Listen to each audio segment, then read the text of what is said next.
وہ S H O تھا، ریاض شاید اس کا نام تھا. اچھا اس کے قتل میں کا جو الزام لگا تھا وہ نواب ثناء اللہ زہری کے بھتیجے پر لگا تھا، جو اچھا اس کا نشانہ بن گیا. ٹھیک ہے. تو اب یہ جو واردات ہوئی ہے، دیکھیے یہ جو ہمارے ہیں نواب ثناء اللہ زہری، یہ ڈوڈا خان کے بیٹے ہیں ٹھیک. اور نواب نوروز خان کے نواسے ہیں. اچھا شامی صاحب، یہاں پہ پھر یہ بہت دلچسپ موڑ آ گیا ہے اس سٹوری کا. یہاں پہ ایک بریک لے لیتے ہیں. بریک کے بعد گفتگو ہم یہیں سے شروع کریں گے. آپ دیکھتے رہیے نقطہ نظر.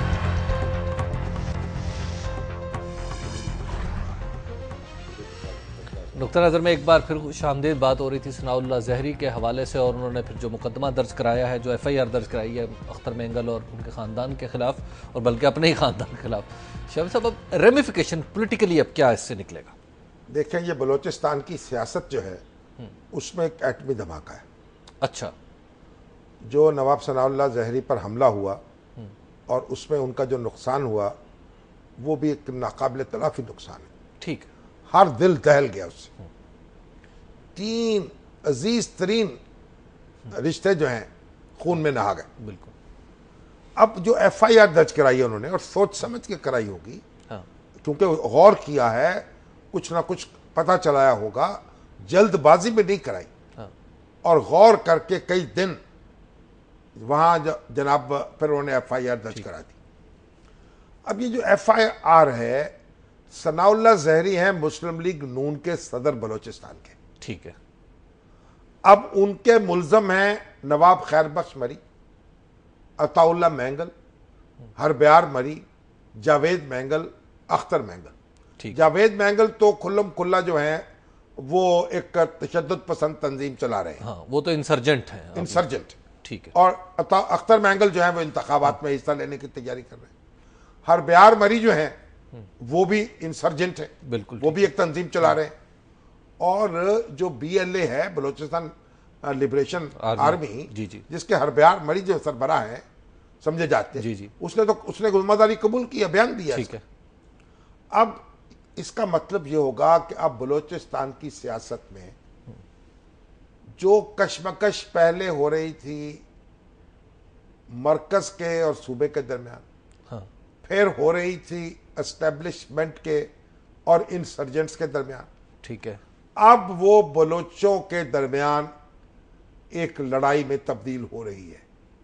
آپس کی لڑائی آپس. ہوگی. اچھا.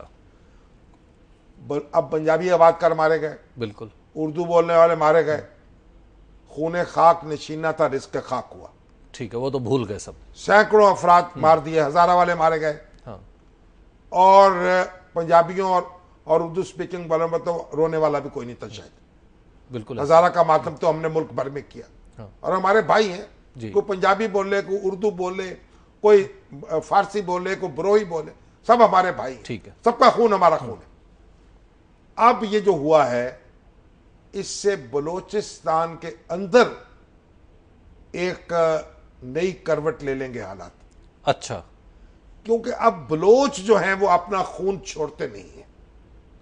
اچھا تو گویا پھر ایک نیا سلسلہ. وہ اپنا خون جو ہے اس کا انتقام لے کر رہتے ہیں. ٹھیک. اور یہ جو اب انتقام اس کا ہوگا، یہ کہاں تک بات جائے گی؟ یہ عطا اللہ مینگل تک جائے گی، یہ خیر بخش مری تک جائے گی، یا اختر مینگل تک جائے گی، کچھ نہیں کہہ سکتے. لیکن شام صاحب، اختر مینگل اور عطا اللہ مینگل تو نواز شریف کے قریب تھے، بلکہ نواز شریف اختر مینگل کو سپورٹ بھی کر رہے ہیں. اب مسلم لیگ نون ہاں ان کو سپورٹ کر رہی تھی. جی بالکل. اختر مینگل نے پہلے ایک بار کولیشن بنائی تھی مسلم لیگ نون کے ساتھ، وزیر اعلیٰ بنے تھے. بعد میں وہ کولیشن ٹوٹ گئی. اس پر آج بھی افسوس کا اظہار ہوتا ہے. ہاں. اور شہباز شریف صاحب بلوچستان گئے اور نواز شریف صاحب بھی گئے. نواز شریف صاحب تو خیر تعزیت کے لیے گئے تھے خوزدار میں زہری صاحب کے پاس. تو انہوں نے میسج یہ دیا کہ اختر مینگل جو ہیں ان کو سپورٹ کرے گی مسلم لیگ نون. ٹھیک ہے. کوئٹہ میں محمود خان اچکزئی کو سپورٹ کرے گی. ہاں.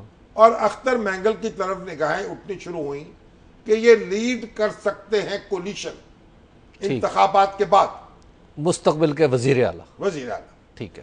اب یہ جو خون ہے اس نے مسلم لیگ نون اور ان کے درمیان دیوار کھڑی کر دی. اگر مسلم لیگ نون اس دیوار کو پھلانگے گی تو ثناء اللہ ظاہری اور ان کے اثر و رسوخ سے ہاتھ دھونے پڑیں گے. ٹھیک.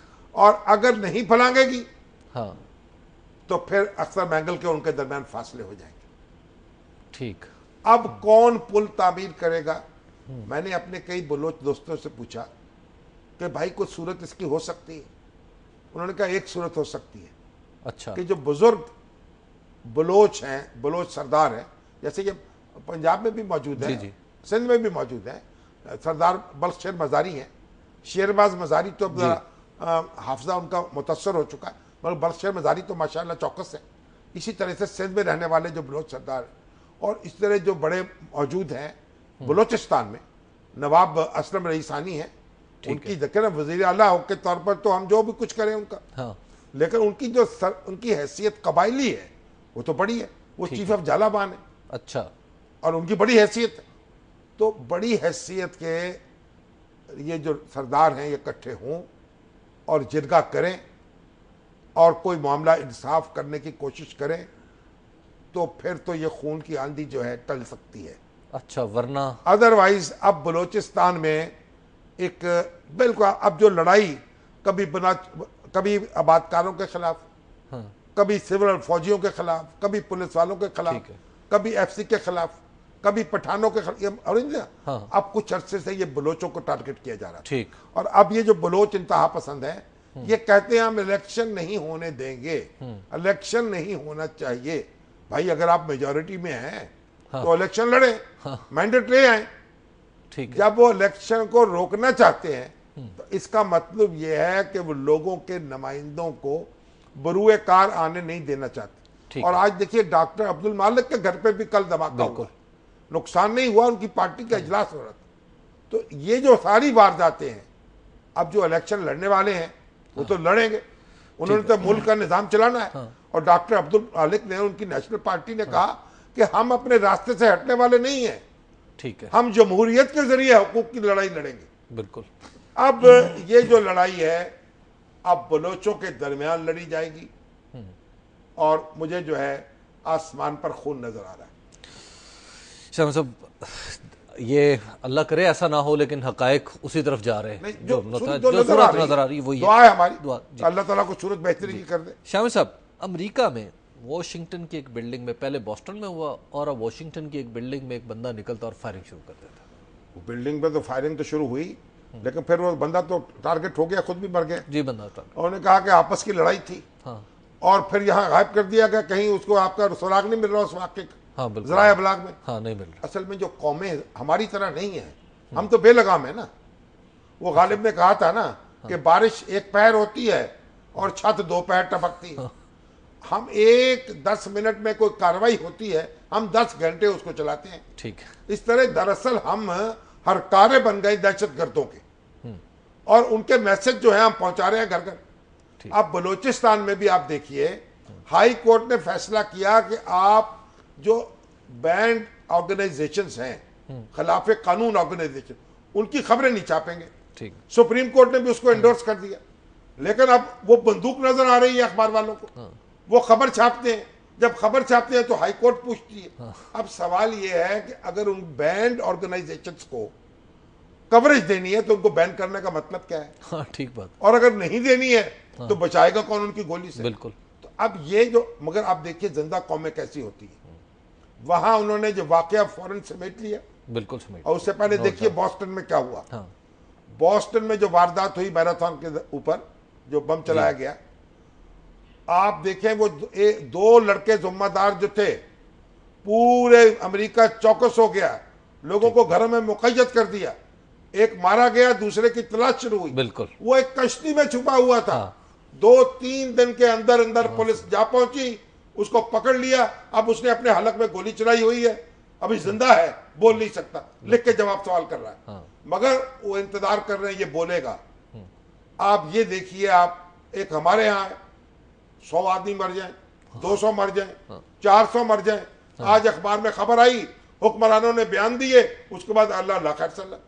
تو ہم دیکھیں امریکہ اگرچہ سپر پاور ہے، اس کے وسائل ہم سے بہت زیادہ ہیں، لیکن یہ بھی تو غیرت کرے نا. ہم سپر پاور اپنے انسان جو ہیں ان کی وقت کیا ہے, سپر پاور ہونے کے چلن ہوتے ہیں, چلن کیا ہوتے ہیں, ٹھیک بات. اور طاقت. اور ہم جو انسان, ہم کہتے ہیں ہم اسلامی معاشرہ ہے, ہم انسانی معاشرہ ہے, اور انسان ہمارے جانوروں کی طرح مارے جا رہے ہیں. شام صاحب وقت ہو گیا ایک بریک کا, بریک کے بعد ہم گفتگو یہیں سے آگے بڑھائیں گے. آپ دیکھتے رہیے ڈاکٹر نظر.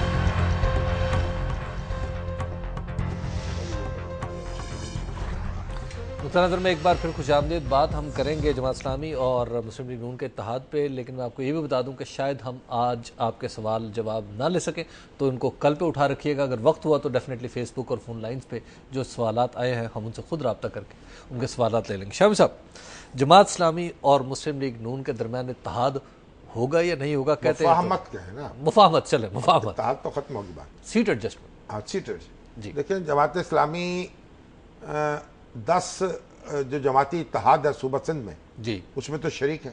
ٹھیک ہے, مسلم لیگ نون بھی اس میں شریک ہے, ٹھیک ہے, اور اس وجہ سے دونوں میں ایڈجسٹمنٹ بھی ہو رہی ہے. ہاں نعمت اللہ خان کے مقابلے میں ٹھیک ہے, جو امیدوار تھا مسلم لیگ نون کا وہ ہٹ گیا, وڈرا کر لیے, اور کچھ اور نشستوں پر بھی ایڈجسٹمنٹ ہو سکتی ہے. اچھا, تو سندھ میں تو پیر صاحب پگاڑا کی قیادت میں جو اتحاد قائم ہے, ہاں اس میں انتخابی ایڈجسٹمنٹ کے ساتھ ہی معاملہ ہوگا.